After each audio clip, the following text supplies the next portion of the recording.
প্রতিটি মেয়ের স্বপ্ন একজন ভালো মনের মানুষ তার জীবনসঙ্গী হবে। সকালে দুজনে একসাথে নাস্তা করবে, প্রতিদিন তাকে কাজে যাওয়ার সময় সুন্দর করে তৈরি করে দিবে, কাজের থেকে সুযোগ বুঝে তাকে ফোন করবে, সম্ভব হলে দুপুরে একসাথে খাবার খাবে, ডিউটি শেষে সোজা বাসায় চলে আসবে, রাতে বাহিরে আড্ডা না দিয়ে তার সাথে গল্প করবে, রান্নার সময় তার সাথে খুনসুটি করবে, মাঝে মাঝে ছুটির দিনে তাকে সাহায্য করবে, তাকে পেছন থেকে এসে জড়িয়ে ধরবে, তার খেয়াল রাখবে, খবর রাখবে, যত্ন করবে, তাকে নিজ হাতে সাজিয়ে গুছিয়ে দিবে, একসাথে ইবাদত বন্দেগি করবে।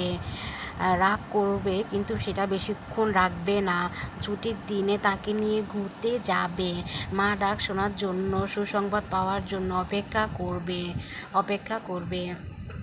কখনোই পরনারীতে আসক্ত হবে না। বাবার পর সে হবে তার জীবনের শ্রেষ্ঠ পুরুষ।